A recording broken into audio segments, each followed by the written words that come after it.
Hello? Hi, is this Beatrice? Yes. Oh, hi, my name is Leo. Are you ready to be interviewed? Do you have time? Oh, yes, I do. Alright, so, what was it like to be living in Vanport back then, before the flooding? How was the lifestyle there? The lifestyle was quite different than what I was used to because I had come from the South and I was not familiar with a lot of the things that people did in Oregon. I was quite interested in finding out what the difference was between the environment I had left and the environment I landed in. What was your reaction to the flood? I was very afraid. When the flood came, as all teenagers, I was in the movies. And when we heard about it, I ran home because we had been told that we'd have time to get out before our possessions would be destroyed, but that we could probably come back and get our possessions after the flood. But the water was coming so fast that I was very afraid. And so was everybody who was in the movie. When we heard the siren, we knew that the dam had broken. So we ran home as fast as we could. There was families with children, and we were all running to get out of the way of the water. My father had a car. There was 3 children in our family. We were in the car driving with all of the people that was in Vanport trying to get out. And we managed to get up the hill to Denver Avenue, and there were people that helped us to get out and away from the car. We lost everything. I don't know what happened to the car, but after we got out of the car, we stood there on Denver Avenue for just a few minutes until the Red Cross came and took us to a shelter. So, back to the life of Vanport. How was it being a African American? You know how the land was mostly Klan members. How was life? Did you ever get racially profiled because of your skin color, or was it pretty normal? Personally, I was in elementary school, and at the time, the schools were not segregated, and that was something that I had already experienced on my way to Oregon, because when we left Louisiana, my family went to Las Vegas, and the schools were desegregated there. I was not surprised that we were not segregated. My goal was to be as good a student as I could. But other places, they were segregated. And I was always conscious that I was African American, and I was looked upon as being different.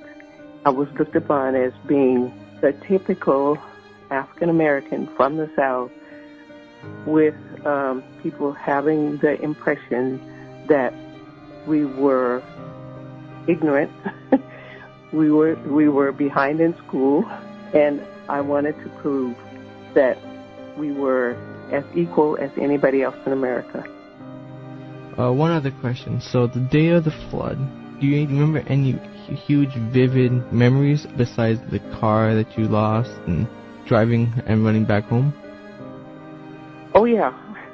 I remember being in the car, afraid to death, and the time that I really felt that we were going to be drowned was I looked back out of the back car window, and I saw the wall of water coming behind our car.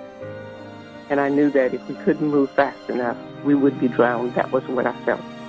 It wasn't until after the flood, a long time after the flood, that I realized that this was a time in my life when I lost all the things that I had felt dear and had kept. We had pictures of my cousins in Louisiana, my aunts in Louisiana, all of that type of thing I missed because we could not retrieve them. So I had memories of my cousins that I really dwelled on a lot, because in Louisiana we played together and we were very close. But now I didn't even have the pictures. So, you said you were in a movie theater when it happened? Yeah. Can you give us a little bit more information about that?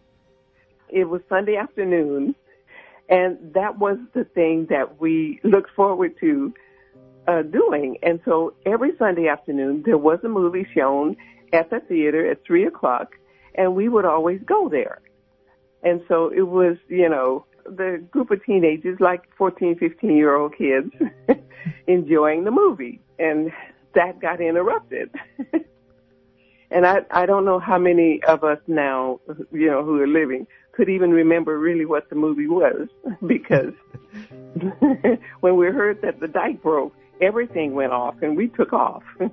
Yeah, that was our entertainment for Sunday afternoon. Do you remember how the weather was like? Was it like raining a lot? Oh, see, when I came here, I felt like it rained all the time. The first month or so, actually, we arrived in April, and I thought it would never stop raining. But the Oregonians said, it was raining. I was used to the rains that we had in the South. When we had rain in the South, it was a pour. It was heavy.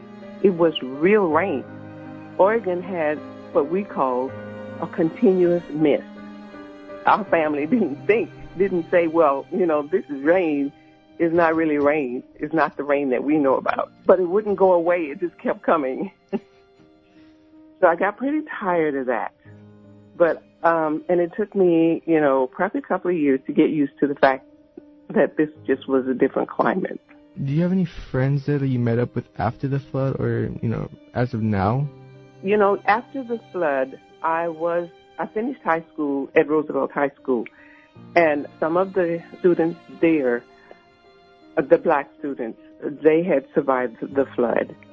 And so we knew each other, and I have two girlfriends who were very dear that we just followed. We were friends for a long time, even after high school. So during the flood, did you have any other family members in Vanport? In Vanport, it was my father and mother, and I'm the oldest girl of the family. So I had a sister and a brother. So the five of us were living together in Vanport, because my father was really here to work in the shipyard. And at that time, we were the only family of my relatives who moved this far away from where they were. We used to write letters in those days. And so so I grew up writing letters to my aunts and my uncles and all who were in Louisiana. The other thing I can tell you, though, about the life in Vanport that was so interesting to me was like the music. There was loud music, but it was the type of music that I liked. The living areas were not supposed to be segregated, but they were. They were de facto segregated. And so I was in a surrounding where there was mostly African American. And so the type of music that they played, that was interesting to me because it was louder than what I had been used to, and we were living closer together. I had never lived in an apartment unit before. I'd always lived in a single house with my family, but now my family had an apartment that was exactly the same as all the other people that were living there. And we were close to each other, and we could hear everything through the walls and all that. So the noise level was different than what I was used to. So I got used to that.